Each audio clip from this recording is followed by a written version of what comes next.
غزہ میں جاری قتل عام کے باوجود عالمی برادری کے دوہرے معیار پر امیر قطر شیخ تمیم کی دو ٹوک تمام مذہبی دنیاوی اقدار و قوانین کو پامال کر رہے اسرائیل کی حمایت کو فلسطینیوں کے قتل عام کا لائسنس قرار دیا. کہا بہت ہو چکا، اب عالمی برادری کو جنگ بندی کے لیے کرنی ہوگی پہل. فلسطینی بچوں کے ساتھ حقیروں جیسا برتاؤ کر رہی عالمی برادری کو بھی دکھایا آئینہ.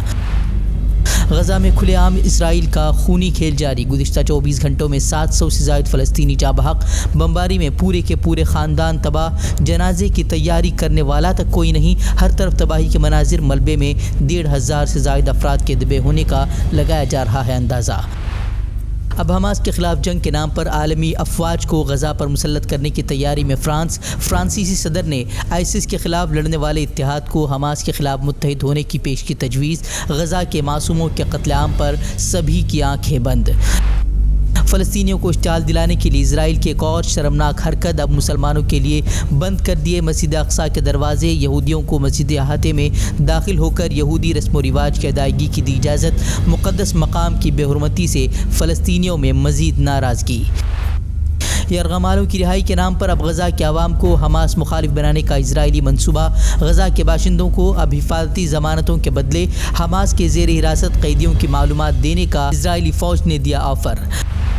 حماس نے مزید 2 قیدیوں کو انسانی بنیاد پر کیا رہا. رہائی کے بعد اسرائیلی حکام کے حوالے کی گئی دونوں خواتین قطر اور مصر کی ثالثی کے نتیجے میں عمل میں آئی رہائی. فلسطینیوں کے خلاف اسرائیلی کارروائیوں کو لے کر سابق امریکی صدر اوباما نے بھی کیا خبردار. غزہ کی سخت ترین ناکہ بندی کے ذریعے فلسطینی رویوں میں مزید شدت کا جتایا خدشہ. کہا اس اقدامات سے بین الاقوامی حمایت کو بھی ختم کر رہا ہے اسرائیل.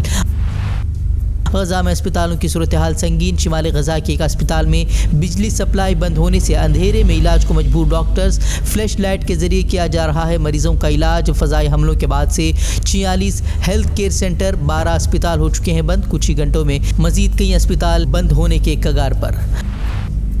غزہ میں قتل عام کے باوجود نتنیاہو طویل جنگ پر بضد. کہا حماس کے خاتمے تک جاری رہے گی لڑائی. اسرائیلی فوج کے چیف نے بھی کہا پیچھے ہٹنے کا کوئی ارادہ نہیں. حماس پر حملے کے نام پر صرف 2 ہفتوں میں تقریباً 6,000 عام شہریوں کا قاتل بن چکا ہے اسرائیل. اسرائیلی بمباری کے جواب میں حماس نے تل ابیب پر کیے راکٹ فائر. تل ابیب میں کئی علاقوں میں ایمرجنسی سائرن کی سنائی دی آواز. اسرائیلی دفاعی نظام نے خلا میں ہی ناکام بنائے حماس کے حملے. امریکہ میں فلسطین حامی ریلی پر گن فائرنگ. مظاہرین پر کار چڑھا کر ملزم فرار. ریلی میں شامل افراد پر کالی مرچ چھڑک کر پریشان کرنے والے 2 افراد کو پولیس نے کیا گرفتار.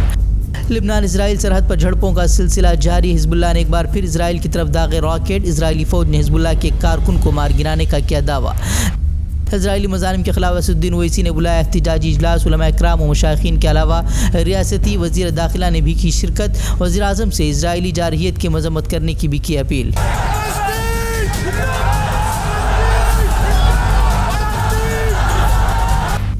کیرل حکومت کے ایک اور فیصلے سے RSS میں کوحرام. کیرل حکومت کے تحت چل رہے مندر بورڈ نے 1200 مندروں میں RSS کے کارکنوں کے کام کرنے پر لگائی پابندی.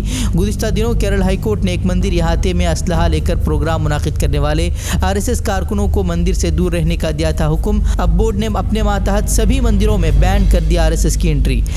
سری لنکا نے ہندوستان سمیت 7 ممالک کے باشندوں کو مفت ویزے دینے کا کیا اعلان. پائلٹ پروجیکٹ کے تحت انڈیا، چین، روس، جاپان، ملیشیا اور تھائی لینڈ کے لوگوں کو 31 مارچ تک ملے گا مفت ویزا.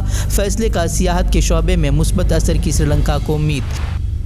یو پی کے میرٹھ میں مریض کے اہل خانہ پر حملے کے الزام میں 3 ڈاکٹرز معطل. بچے کا مناسب علاج کرنے کی ڈاکٹروں سے درخواست پر جونیئر ڈاکٹروں پر بچے کے اہل خانہ کے ساتھ مار پیٹ کا الزام. پولیس کے پہنچنے تک ڈاکٹرز فرار.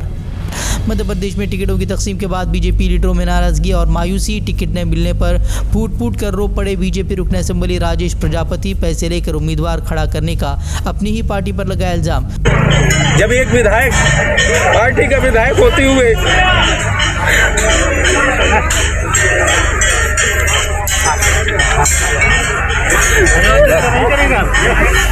ارے ہمارا کہاں دھڑو پاپا کا تو جب پکا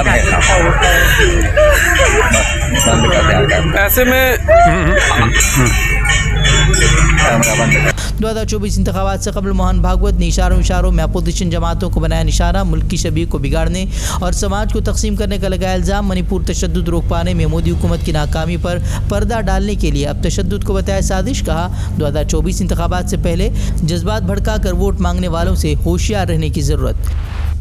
چھتیس گڑھ اسمبلی انتخابات سے قبل سیاسی جماعتوں کے وعدوں کا دور، اب کانگریس نے اقتدار میں آنے پر پھر سے کسانوں کے قرض معافی کا کیا وعدہ۔ بولے بی جے پی صنعت کاروں کے قرضے کرتی ہے معاف، لیکن ہم کسانوں کے ساتھ۔ چھتیس گڑھ میں 7 اور 17 نومبر کو ڈالے جائیں گے ووٹ، 5 دسمبر کو آئیں گے نتائج۔ مالدیپ کے نو منتخب صدر نے اپنے ملک سے ہندوستانی فوج کو واپس بھیجنے کا دیا حکم، کہا کسی بھی غیر ملکی فوج کو اب نہیں کیا جائے گا برداشت۔